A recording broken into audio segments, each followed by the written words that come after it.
This recording is meant to be used as a quick guide on how to set up a venture for, I guess, product management or product ownership, how to create a backlog and manage a backlog. So, as you're probably already aware, a venture is set up as a channel, like a forum channel. Within these channels, there's a number of posts that can be considered like threads, which are used by members of that venture to communicate. So here's an example of how we set up the financial literacy venture.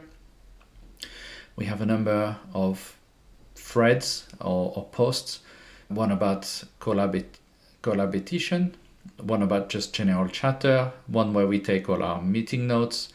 We have a thread where we post research material, so anything we either find interesting during our research or anything that we find on the web or that we've discovered through talking to other people. So anything there is either we can put our thoughts or we can put actual documents or links to other websites. The vision statement is obviously what drives every single venture. So this is something that's evolving, that's growing as we work on the venture. And this is just the historical discussions which existed before the venture was fully created. Now, we will be using the same system in order to manage a backlog, if you will, of work. Now, the idea is that we will use tagging in the channel and on the post or the threads in order to differentiate between the different type of posts or items. So we want to keep those as generic discussions, but we also want to be able to create epics, user stories, tasks, any action items basically that needs to be worked on in the same vein. So the first thing to do is to actually create a few tags in order to be able to classify and organize the different items. So I will start here by creating a first tag, which we call general. This is something that we'll use for any post or threads which is not actually going to be a work item or an actionable item. So the things like meeting notes, chatter, this kind of posts. Okay, then what we want is we will have different type of work items. We said we will have epics, we will have stories, we may potentially have tasks which are more traditional, not necessarily, that don't suit themselves to the user story format. And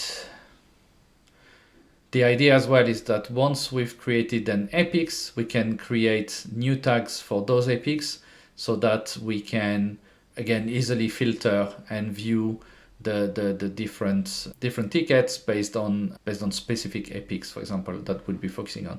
But I think for now we have all we need to get started and to start creating items.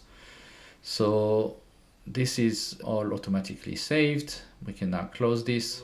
In order to add a tag to an existing post, so in my case I'm going to tag the existing post as general so that we can easily later find them. So to do this, I'll use the ellipsis up here on the top right and then tag them as general. I will do that for all of them. Okay, and now that we've tagged all of them, I'm going to show you an example of creating.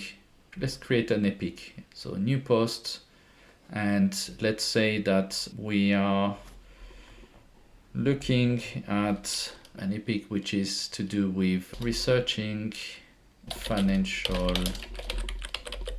literacy. That's what we'll call it for now. this is really purely an example. You know, we need, as a group, I would say within your venture, it's up to you together, and I guess to whoever is going to be your product owner, to figure out what the epics and items are. For the sake of this video, just to keep it simple, I'm just going to call it Researching Financial Literacy. You can put a little description along the lines of capture all work items related to performing research around the financial literacy venture. And we said that this was an epic. So once we post it, we now have a new epic. If we ever wanted to change the description, we could easily just go and edit here.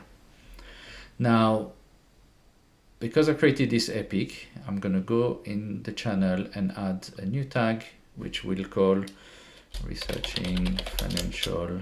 Okay, so we have a limit fin lit. And now I can go and I can create a story which is Research Fin Lit, part of the epic, but it's also a story, so I need to select both tags. I give it a title, which is, for example, from research online. Usually your stories will be a bit more than that, I suppose, or a bit more focused is the word I'm looking for. We don't want to do anything that's too high level, otherwise then it becomes an epic. Remember that stories needs to be completed fairly quickly. So that's why we want to keep them quite short. Now, the user story would be, as a venture member, I want to understand the current state of financial literacy within UK universities. Okay, let's actually call that perform research with UK universities, so it's a little bit more specific, so that I can evolve the vision statement, right? Who's going to be deriving value from doing this, what should be done, and what would actually be the outcome of doing that work. Then what we'd like to do, all good user stories should have acceptance, and that should be something like, given I have spoken to some uni students, when I have collected their feedback, then I will document it in Google Drive. That's just a high level example. I haven't thought that through completely, but it's just to give you an idea of how we want to do this. So this is called behavior driven development, or in some technical circles it's known as gherkin.